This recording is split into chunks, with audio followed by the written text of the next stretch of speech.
முதல் வாசகம். எபிரேயருக்கு எழுதிய திருமுகம் அதிகாரம் 2 திருவசனங்கள் 14 முதல் 18 வரை.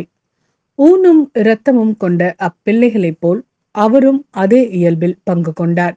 இவ்வாறு சாவின் மேல் ஆற்றல் கொண்டிருந்த அழகையை சாவின் வழியாகவே அழித்துவிட்டார். வாழ்நாள் முழுவதும் சாவு பற்றிய அச்சத்தினால் அடிமைப்பட்டிருந்தவர்களை விடுவித்தார்.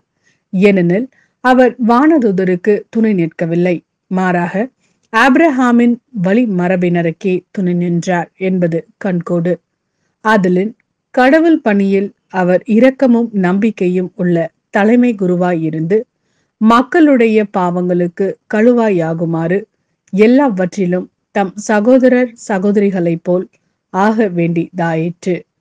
இவ்வாறு தாமே சோதனைக்கு உள்ளாகி துன்பப்பட்டதனால் சோதிக்கப்படுவோருக்கு உதவி செய்ய அவர் வல்லவர். இது ஆண்டவரின் அருள்வாக்கு. இறைவா, உமக்கு நன்றி. மார்க் எழுதிய நற்செய்தி அதிகாரம் 1 திருவசனங்கள் 29 முதல் 39 வரை. பின்பு அவர்கள் தொழுகை கூடத்தை விட்டு வெளியே வந்து யாக்கோபு, யோவானுடன் சீமோன், அந்திரேயா ஆகியோரின் வீட்டிற்குள் சென்றார்கள். சீமோனுடைய மாமியார் காய்ச்சலாய் கிடந்தார். உடனே அவர்கள் அதை பற்றி இயேசுவிடம் சொன்னார்கள். இயேசு அவர் அருகில் சென்று கையை பிடித்து அவரை தூக்கினார்.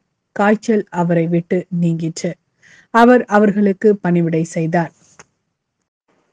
மாலை வேளையில் கதிரவன் மறையும் நேரத்தில் நோயாளர்கள், பேய் பிடித்தவர்கள் அனைவரையும் மக்கள் அவரிடம் கொண்டு வந்தார்கள். நகர் முழுவதும் வீட்டு வாயில் முன் கூடியிருந்தது. பல்வேறு பிணிகளால் வருந்திய பலரை அவர் குணப்படுத்தினார். பல பேய்களையும் ஓட்டினார். அந்த பேய்கள் அவரை அறிந்திருந்ததால் அவற்றை அவர் பேச விடவில்லை. இயேசு விடியற்காலை கருக்களில் எழுந்து தனிமையான ஒரு இடத்திற்கு புறப்பட்டு சென்றார். அங்கே அவர் இறைவனிடம் வேண்டிக் கொண்டிருந்தார். சீமோனும் அவருடன் இருந்தவர்களும் அவரை தேடி சென்றார்கள்.